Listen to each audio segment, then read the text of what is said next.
It is Monday, June 15th, 2015, and I'm here. I'm live, and I'm ready to go. Hope you're ready for a great evening of information, inspiration, and motivation. I am grateful to be on with you, and I'm grateful for another time to share some ideas. You know, I love to say I have only just a minute, only 60 seconds in it. Forced upon me, can't refuse it. Didn't seek it, didn't choose it. But it's up to me to use it. I must suffer if I lose it, give account. If I abuse it, just a tiny little minute, but an eternity is in it. And I'm grateful for this minute, this opportunity to share with you. I hope you have had a great week and that things are going well. And I'm grateful that you're taking time out to be with us here on Monday School. And if you're watching a replay of this, whenever you get a chance to watch it, I'm grateful you're watching it. Please share this. I ask every week two things: that you share this with friends and family members, people in your network. Tell them about the Monday night message, but also tell them about the replay and this be part of my Google Hangout, be part of my community, and that we want to inspire people to live better, to achieve more, and just bless them. God has blessed me so good that I want to be a blessing to others. And so I'm grateful. So that's why we do this Monday School. And that's the first thing we ask, is that you share with everybody you know. Second, we ask that you will make a donation at jollygoodnews.org. That if this is a blessing to you, go to jollygoodnews.org so that we can fulfill our assignment and the purpose that we were given to help two particular audiences or demographics. That is, people in prison who many times have made mistakes and need to be encouraged that their past does not make equal their future, that they can turn that setback into a comeback. Even though it's a self-made setback, oftentimes, that they can turn it into a comeback and they can turn their lives around. And they need to be encouraged that they can become a valuable and useful part of our society. So that we want that book, A Setback, Etc. for Comeback, into prisons. Not only in the book form, but also put it in the form of audiobooks. And every which way we can to help them to receive the information and grow from it. So that's one of the purposes that we're trying to achieve. The other one is to put my youth video, Dare to Dream, Dare to Win, which is one of the top selling youth videos in America, into every school, in every juvenile justice facility, every boys and girls club, all the above, to put it in there with a gift to say, just use it to inspire young people. We want to keep our young people from ever going to prison. We want to give them a new mindset so they won't be doing the things that would send them to prison. So we've got work to do, and if we don't do it, no one's going to do it for us. So we have, as a community of people who believe and love our young people, we have to do it. We have to change their mindsets. We have to motivate, inspire them.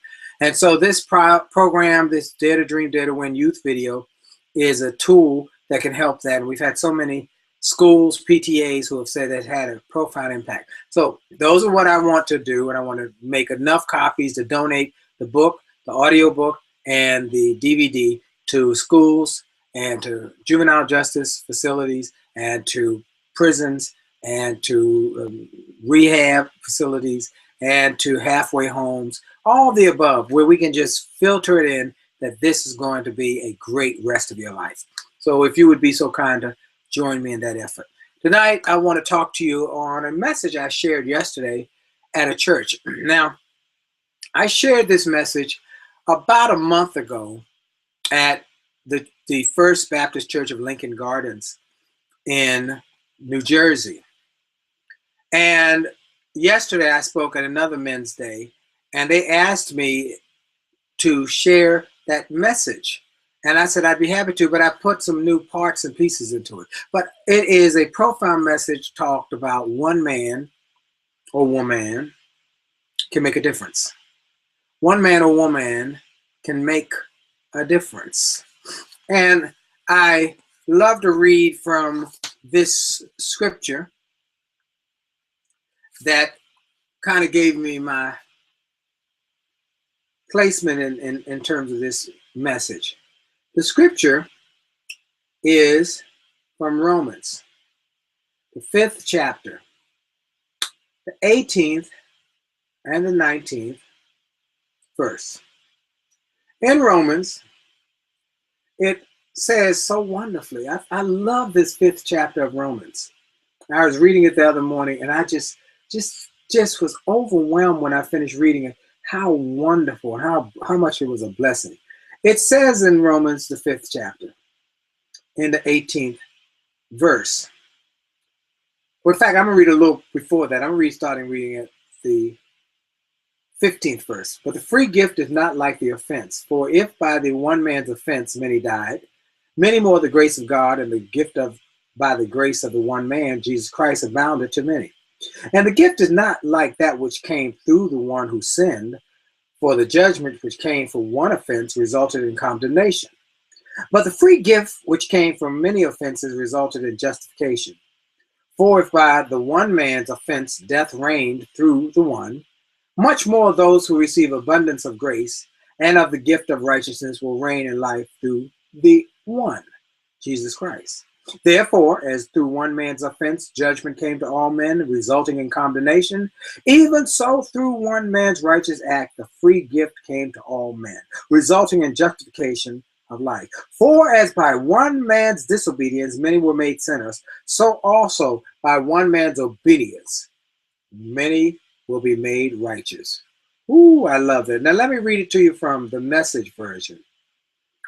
In the Message version it says, here it is in a nutshell.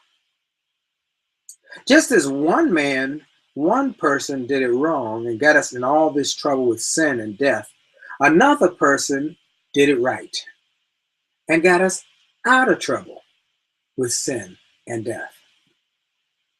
And in that moment, the other person getting us out of the trouble, it was through that we grew, that we stretched, that we became better. Another person did it right and got us all out of it. But more than just getting us out of trouble, he got us into life. One man said no to God and put many people in the wrong, while one man said yes to God and put many in the right. All that passing the law was just sin, but all that came was grace. Whoo, good gracious. Folks, one man can make a difference. One woman can make a difference. And so what I want to give you is part of that message and one particular part that came out of the message. But let me read something by one person. One person can make a difference. You can make a difference. The world is waiting for you to make the difference. You can make a huge, major difference. And this is a piece that I've always loved. This piece. It's from my book, It Only Takes a Minute to Change Your Life. I've loved this piece from first time I heard it. And can we change the world? The answer is yes. Many people are concerned about the state of the world and are discouraged because they do not know that one person, one man, one woman, can make a major difference. One person can change the world. This thought says it so wonderfully. When I was young, my imagination had no limits. I dreamed of changing the world. As I grew older and wiser, I discovered the world would not change, so I just shortened my sights and decided to change only my country, but it seemed immovable. As I grew into my twilight years, in one last desperate attempt, I settled for changing my family, those closest to me. But alas, they would have none of it. And then as I laid on my deathbed, I realized if I'd only changed myself first, then by example, I might have changed my family. From their inspiration and enthusiasm, then they could change the community, who could then change another community. And other communities would be changed, which would then change the state. And then that would change the country. If the country could be changed, then the world could be changed. The key to changing the world was to make the decision to first change self. One person can make a difference. You can make a difference. One man can make a difference. And yesterday I spoke about the fact that we have to do something that will make a difference. But we sometimes have self-made setbacks. We have self-made setbacks in this process of going through life. We all have setbacks. Have you ever had a setback? Personal setback, professional setback, financial setback, relationship setback? Yes, we've all had them. But some of these setbacks are setbacks that come upon us and we have nothing we can do about it. We're of no control over them. They happen. You get fired, you go through a divorce, you go through a downsizing, you go through a disease. Something happens. You have a setback. But some setbacks are self-made. Any of you ever had a self-made setback? Oh, let me say it like this. Anybody ever been like me where I've done something and then after I did it, I said, Willie, what were you thinking? Anybody? Anybody else? Well, I said, what were you thinking, Willie? That was just not a good choice. You done messed up. It happens. And so we make those issues. And that is when we have those moments where we have self-made setbacks. And yet, it's out of those self-made setbacks we can come back. If we do the same to certain things. Now, yesterday at the church, there was a profound theatrical piece that the men of the church did on the prodigal son. They played out the prodigal son in today's language. And how he said, Dad, I want my money. I want my part. I don't want to be sitting around here on the farm. This is boring. I want my inheritance now. Father said, but son, no, I don't want to hear, but I want my money right now. I'm out of here. Father said, I don't think it's a good choice. I want my money. He left, took the money and he went. Feeling good, running around, taking his friends to the club, going to the bar, having a big time, just living it up with fast women and fast life and fast cars. Well, we didn't have cars then, but fast everything. But he didn't realize that money was not going to last. And then one day he woke up and he was broke. His friends deserted him then, as they most often do. The women had deserted him, and he ended up with nothing. He went to a farmer and said, let me work in here. And the farmer said, well, look, I don't have any need for it, but I'll put you in with the pigs. You can slop the hogs, and you can clean the troughs off. And after a time of doing this, he realized, why am I doing this? The servants at my father's home live better than I am living. I need to come to myself. The Bible says the prodigal son came to himself. He came to right thinking. And he said, I need to go home and beg my father's forgiveness and say, I'm not worthy to be your son anymore. Just let me work here. And the father had been waiting day after day, week after week, month after month, year after year. He knew the money would run out. And one day, if his son survived, he'd have to come back home, or he would come back home. And the father continued to pray for the son. And one day, the son came back, and the father saw him from afar and ran and kissed his neck and said, kill the fatted calf, put on the signet ring, put on the robe, put on the slippers.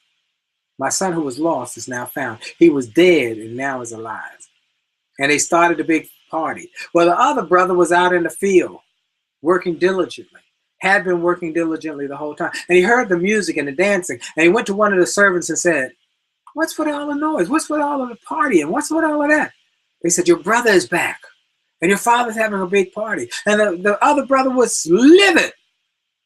Livid. He said, I have done all that my father has asked. I've never given him one day of disappointment. He has never even given me a little goat to have with my friends, and he kills the fatted prized calf for this guy who went off and spent his riches with harlots. He wouldn't come into the party, but the father came out to him and said, son, please come in. No, Dad, you why? I've done everything you said, and you give him this party. You treat him like this. He said, your brother was lost. He's found. He was dead, and now he's alive. He said, you get everything. You have not worried, but we will celebrate that your brother's alive. And that was a great, profound story. And from that, I shared with the congregation And when you have a self-made setback, this young boy, this son, the prodigal son, had a self-made setback. He created this.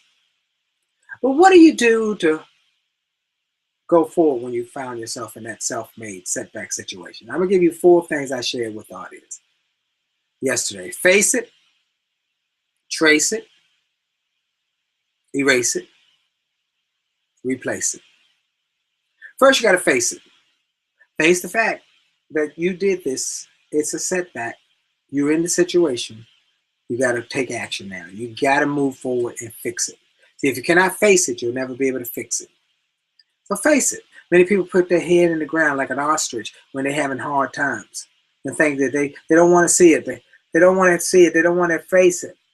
Like the family member I had who she was always in a situation, a financial situation. She had more month than she had money. She was always out spending her budget. And when the bills started piling up, rather than facing it and dealing with it and calling and say, I'll work on it, she'd take the bills, put them in the top drawer and close the drawer and say, those are done. Not a good choice. Her credit got jacked up and she lost her car, all sorts of things, because she would not face it. I'm encouraging you to face it. Whatever your setback is. If you had a self-made setback, if you had a setback of any kind, face it. Next, you got to trace it. Look back over that setback, where it came from. Oh, that's where that started. That's where that began. That's where that occurred. It's like a sweater that is unraveling with one thread. And at the end of the day, all you got is nothing left. The sweater has completed. But if you had figured it out on that one thread, you would have said, oh, I've learned that lesson. Don't keep pulling. Well, you're going to have to trace it. Where did it start? Where did it come from? What can you learn from it? We all going to have setbacks. We all going to have stuff we do sometimes that doesn't make sense, but we can learn from it. Once, though, is a mistake. Twice is stupid. So make it one time. Learn from that. Look, just learn from it and move on. So face it, trace it. Where did it start? Then erase it. Understand we all make mistakes. Anybody here who never made a mistake? It's like a friend of mine, we joke sometimes, says, he said, I thought I was wrong once, but I was wrong. Look, no, he you know, his wife has a shirt that says, I don't need Google because I'm with him. He know everything, or think so. You know what I'm saying? Some people, they think they never, but we all make mistakes. That's why a delete key is on a computer, so that you can delete when you make a computer stroke that's wrong. Or a pencil has an eraser, so you can erase a mistake. We all make mistakes. So don't beat yourself up about it. Don't beat yourself up about the fact you made a mistake. Just don't do it again. Don't make the same mistake twice. And learn from it. Get wisdom from it. Grow from it.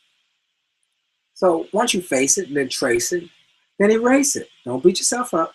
Learn from it and move on. You know, Einstein said he failed more than he ever succeeded.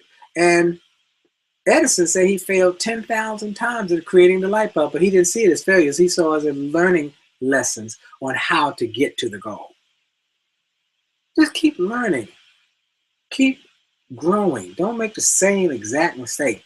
Keep doing the same thing the same way and expect different results. That's insanity. But if you start to learn from each step, you will grow. Face it, trace it, erase it, and then replace it. Replace that negative with a positive in your life. Start getting around positive people. OQP, only quality people. Put yourself around people who are uplifting, uplifting and up joyful and powerful, inspiring, who believe in you, who have a positive outlook, a positive uplook, a positive inlook, who believe in the possibilities. I have another family member who keeps on replacing a negative with a negative. She keeps getting the same old dude to come in her life in different clothes. Same kind of guy with different clothes, just a different set of clothes. Same dude. Or he might have a different name, might have even different fingerprints, but he's the same dude. Because she doesn't believe that she deserves better. I'm saying you deserve the best. Bring in the best. Get the best you can. Replace the negatives with the positives. Face it, trace it, erase it, replace it. Let's take it from my book of Setbacks, Set Up for Comeback. And I shared that yesterday, but then I shared one other piece that happened to me just this week. And I want to share with you as we talk about one man, one person can make a difference. And particularly this is to men.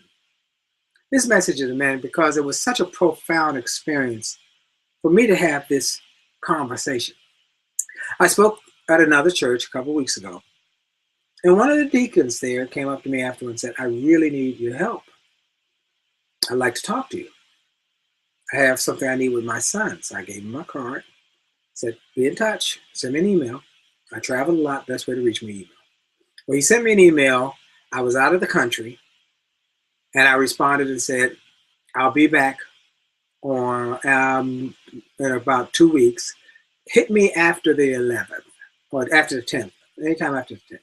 I'll be back in the country and in my office. The morning of the 11th at 8 a.m., he was calling my office.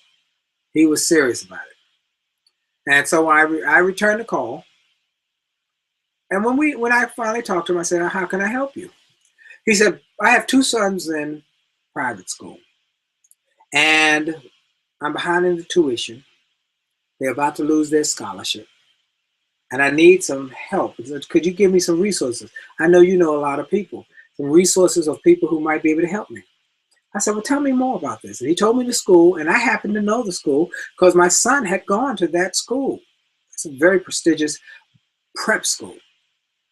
And I knew that they had certain scholarships for urban young people and for minority youth because it's a program that they want to build up. I said, well, they have some really great programs over there. I said, have you talked to this person and that person? He said, no, I had not. I said, okay, well, those are some recommendations. I said, tell me a little more about your situation now.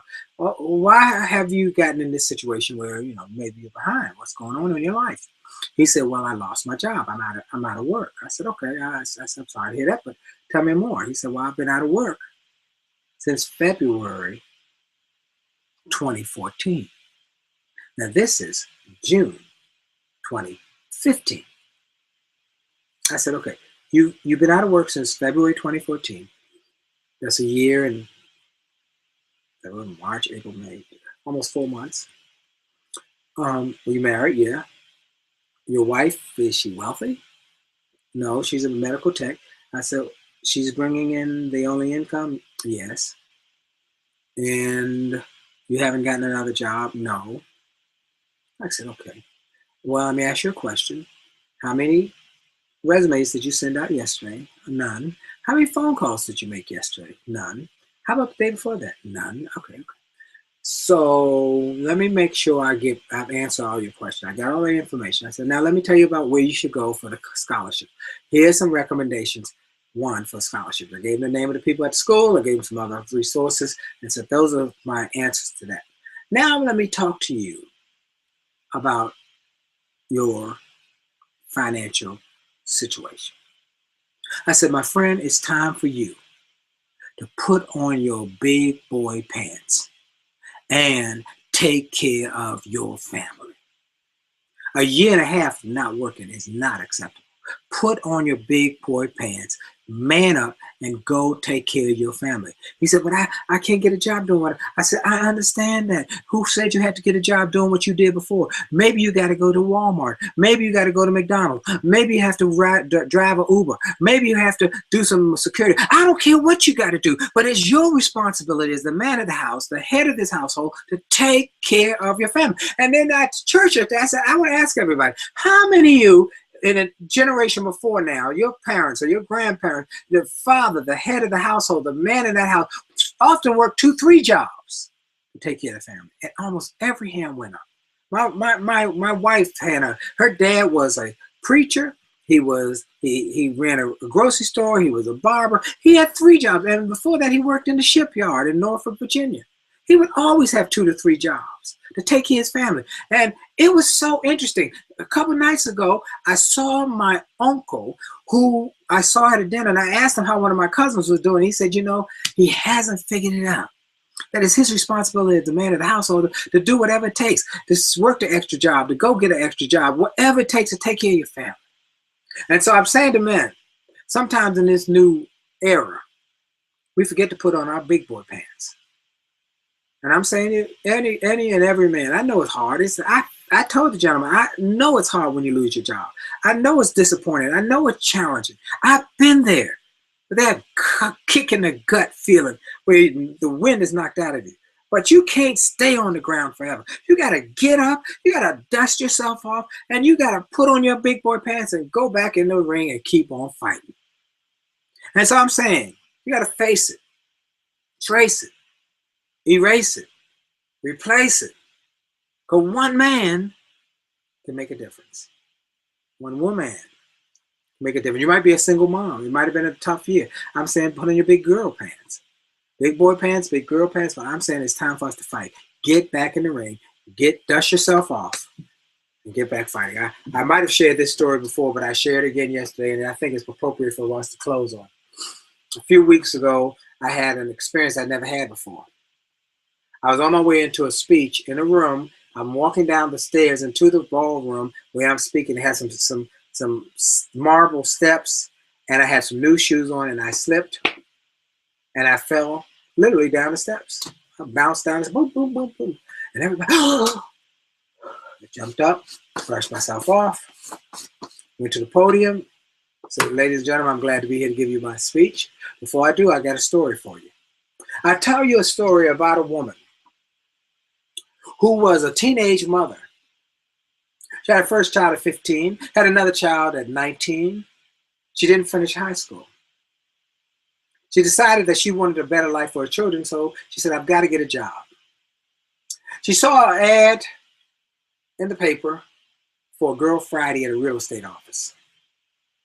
She went and applied, and they hired her. She would go get errands, go get somebody's laundry.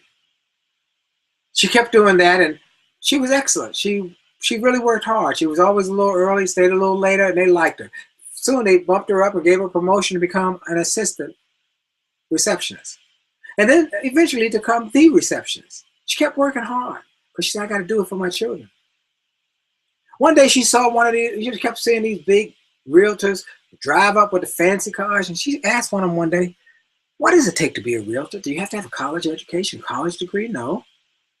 Do you have to have a certain training apparatus? No. You have to take a test. You have to read, and you have to study, and you have to take a realtor test to get a license. But you don't have to have a college degree. In fact, a high school degree, you don't have to have it, but we recommend it. Get a GED. She went and got her GED. And they said, really? She went and worked a little harder, and she kept talking about it. And then she said, I'm going to take this class. And she took a real estate class. And she took another one. And then she finally took the test. And she just barely passed the test. Her family members told her, you should give up. Don't do this. This is a waste of your time. But she said, I got to take care of these children. I'm going to do better. I'm going to work harder. I'm going to keep trying until I get it down. She started out selling real estate. And out of 100 real estate agents, her first year, she was number 100.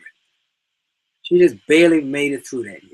But she kept working, going to classes, taking tests, taking studies, seminars, and just continued to grow. Next year, she was number 50 in the group of 100. And in the third year, she was number 25. In the fourth year, she was number 5. And in the fifth year, she was number 1 in the country. In the whole country. And it was a big deal. And they said, she's fantastic. That night, they're going to have a big gala. And they told her to get her fancy down, get a nice, beautiful gown. She went and got a flowing, beautiful gown. She was so excited because she's finally going to the gala. That night at the gala, they called out her name, and everybody clapped. She stood to her feet. She started going up the stairs, but she wasn't used to these gowns. And she stepped on the gown at the top step, and bam, fell flat on her face. The air went out the room. There was a hush of silence. She jumped up. She brushed herself off. She went to the podium and she said, ladies and gentlemen, that's why I'm number 1. Because every time I fall down, I get back up. I'm saying you're going to have some setbacks. You're going to have some moments where it's tough, it's challenging, it's difficult. It's going to be moments when you don't know how you're going to make it, but you get back in the fight. Get back in the ring. Pull yourself off the canvas. And say, you may knock me down, but you'll never keep me down. With God's grace, I can make it. Because you and God are majority. Well, I hope you've enjoyed tonight's message.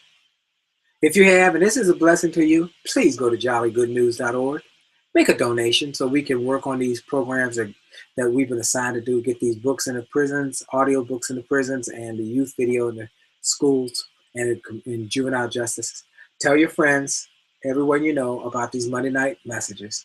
And anyone Monday night I'm traveling, we can't do it, I'll let you know. Make sure you follow me on Twitter and on Facebook so that I'll let you know the Mondays I'm traveling on a plane and can't be there. But every time I can, you know I will. Thank you so much. I hope you enjoyed this. Send me a note. info@williejolly.com. IN, F as in Frank, O, at williejolly.com. Let me know what you think, how you enjoy it. And I thank you for your prayers. That's what I ask for, prayers. But prayers change things. Have a great day, a great week on purpose. God bless you. And remember, your best is yet to come. God bless you.